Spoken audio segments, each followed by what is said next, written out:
Hello friends, எல்லாருக்கும் வணக்கங்க. இந்த வீடியோவில் நம்ம என்ன பார்க்க போகிறோன்னா, இந்த பொட்டேட்டோ வச்சு தான் நான் இன்றைக்கி வீடியோ பண்ண போகிறேன். அது என்னன்னா, குழந்தைங்களுக்கெல்லாம் ரொம்ப பிடிக்குங்க இந்த ஸ்நாக்ஸு. அவங்க ரொம்ப லைக் பண்ணி சாப்பிடுவாங்க. அது என்னன்னா, இது வந்து ஸ்ப்ரிங் பொட்டேட்டோ. இந்த ஸ்ப்ரிங் பொட்டேட்டோ தான் இன்றைக்கி என்னோடய குழந்தைங்களுக்கு நான் வந்து ஸ்நாக்ஸாக பண்ணி வைக்க போகிறேன். அவங்க ஸ்கூல் போயிருக்காங்க. ஸோ அவங்க வரும்போது அவங்களுக்கு பிடிச்ச மாதிரி இந்த ஸ்ப்ரிங் பொட்டேட்டோ பண்ணி வச்சா அவங்க ரொம்ப சந்தோஷப்படுவாங்க. வாங்க இந்த ஸ்ப்ரிங் பொட்டேட்டோ எப்படி பண்ணுறதுன்னு சொல்லி வீடியோக்குள்ளே போய் பார்க்கலாம். கார்ன்ஃப்ளவர் மாவு வந்து 2 டீஸ்பூன் போட்டுக்கலாம். கார்ன்ஃப்ளவர் மாவு போட்டாச்சு. அதுக்கு அடுத்தது தேவையான அளவு உப்பு, தேவையான அளவு மிளகாத்தூள் லைட்டாக நல்லா தண்ணியாக கலக்கிக்கணுங்க. கெட்டி இல்லாமல் நல்லா தண்ணியாக கலக்கிக்கணும். இந்த பக்குவத்தில் நல்லா தண்ணியாட்ட கலக்கிக்கணும். கலக்கிட்டு அதுக்கப்புறம் நம்ம வந்து இப்போ உருளைக்கிழங்கு கட் பண்ணிக்கலாம். ஸ்ப்ரிங் பொட்டேட்டோ வந்து கட் பண்ணுறதுக்கு வேண்டி நான் கட்டர் வந்து ஃப்ளிப்கார்ட்டில் ஆர்டர் போட்டிருந்தேன். அது வந்துருந்துச்சு. குழந்தைங்களுக்காக தான் வேண்டி தான் ஆர்டர் போட்டிருந்தேன். விலையும் ரொம்ப கம்மியாக தான் இருந்துச்சு. 250 தான். 200லேருந்து 300 வரைக்கும் இருக்குது. அதுக்கு ரொம்ப குவாலிட்டியாக வேணும் அப்படின்னா 1000-1500க்குள்ளெல்லாம் வருது. எனக்கு வந்து இந்த ப்ராடக்ட் வேணும்னு சொல்லி நான் இந்த ப்ராடக்ட் வந்து ஃப்ளிப்கார்ட்லேருந்து ஆர்டர் பண்ணியிருந்தேன். இதோட கட்டர் வந்து பார்த்திங்கன்னா நல்லாவே சூப்பராக கட் பண்ணிச்சு. நான் வந்து கட் பண்ணி பார்த்தேன். வந்ததுமே ஒரு டைமு செக் பண்ணி பார்த்தேன். இது சூப்பராக கட் பண்ணியிருந்துச்சு. இதில் வந்து என்னென்ன இருக்குன்னா, இதில் என்னென்ன கொடுத்துருந்தாங்கன்னா, அதாவது ஸ்டெயின்லெஸ்ஸில் ஒரு ஸ்டிக் ஒன்று கொடுத்துருந்தாங்க. ஸ்டிக் ஒன்று கொடுக்கல, கிட்டத்தட்ட 4 கொடுத்துருந்தாங்க. இதில் 3மே அப்படியே இருக்குது. 4 ஸ்டிக்கு கொடுத்துருந்தாங்க.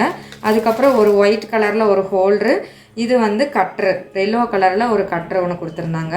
இதுதான் வந்து கட்ரு, பிளைடு கட்ரு. இதில் தான் வந்து பொட்டேட்டோ வந்து கட் பண்ணோம். நான் நேற்றே ட்ரை பண்ணி பார்த்துட்டேன், நல்லா இருந்துச்சு. சரி உடனே பாப்பாங்களுக்கு வேண்டி இன்றைக்கி போட்டுடலாம் அப்படின்னு சொல்லிட்டு தான் எடுத்திருந்தேன். இப்போ வந்து பொட்டேட்டோ வந்து 2 பொட்டேட்டோ நான் எடுத்திருக்கேன். 2 பொட்டேட்டோவை நல்லா வாஷ் பண்ணி இந்த சைடு கார்னரை வந்து ஃபஸ்ட்டு கட் பண்ணிக்கணும். நம்ம ஃபஸ்ட்டு இந்த ஸ்ப்ரிங் கட்டரை இருக்கு இல்லைங்களா, இந்த ஸ்ப்ரிங் கட்டரை வந்து இதுக்குள்ளே போட்டுக்கணும். இதை போட்டுட்டு அதுக்கடுத்தது வந்து பொட்டேட்டோ இருக்கு இல்லைங்களா, இந்த பொட்டேட்டோ வந்துட்டு எடுத்து இதில் வந்து இப்படி குத்திக்கணும்.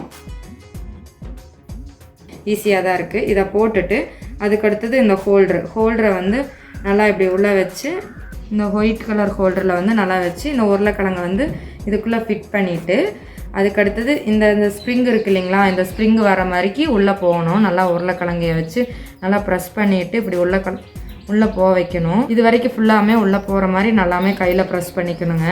அதுக்கடுத்தது இந்த கையில் வந்து ஹோல்டர் இருக்குது இல்லைங்களா, இதை வச்சுட்டு இதை அப்படியே அழகாக இப்படி ஒரு சுற்றிட்டு வந்தீங்கன்னு வைங்களேன், இந்த ஸ்ப்ரிங் பொட்டேட்டோ கட்டரை வந்து சும்மா சூப்பராக ஜடன்னு கட்டாயி வருங்க. பார்த்தீங்களா, பார்க்கவே எவ்வளோ அழகாக கட்டாயிட்டு வருதுன்னு.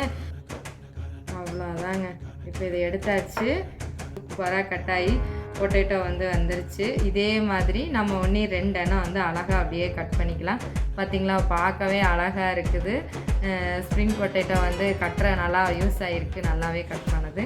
அதுக்கு இதே மாதிரி 2 இருக்குது. 2 வந்து இப்போ வந்து இந்த உருளைக்கிழங்கை எடுத்து இதில் வந்து அப்படியே இப்படி போட்டுக்கலாம். போட்டு இதை லைட்டு அப்படியே இப்படி ஷேப்பில் இப்படி ஊற்றி விட்டீங்க அப்படின்னா இதில் வந்துட்டு நல்லா அப்படியே அழகாக இதை ஊற்றி விட்டுட்டு, இப்போ இந்த ஸ்ப்ரிங் பொட்டேட்டோவை எடுத்து இதை அப்படியே போட்டுடலாம். கொஞ்சம் கேர்ஃபுல்லாக போடுங்க, பார்த்து. ஏன்னா எண்ணெயிலலாம் வேலை செய்யும்போது கொஞ்சம் கேர்ஃபுல்லாக போடணும்.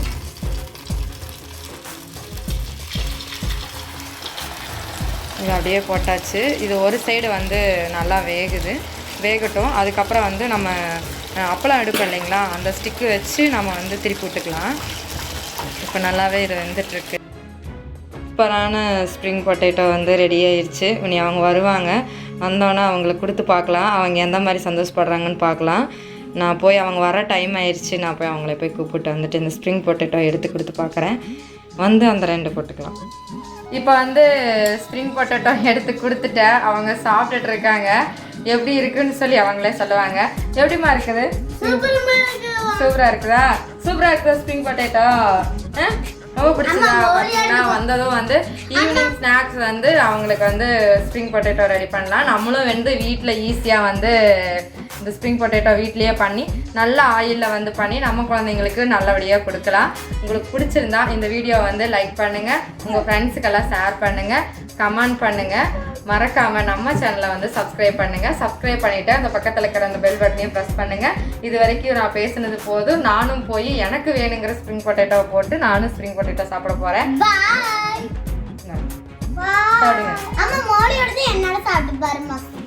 ரெண்டு இடத்துல ஒரே மாதிரி தான்மா போட்டிருக்கேன். ஸ்ப்ரிங் பொட்டேட்டோ சூப்பராக இருக்குது. காசினி பாப்பா ஆசைப்பட்டா சாப்பிட்டு பாருங்க அப்படின்னு. நிஜமாலுமே ரொம்ப சூப்பராக இருக்குங்க. பார்க்குறக்கு அழகாக இருக்குது. இதில் வந்து மைனஸோ இல்லையோ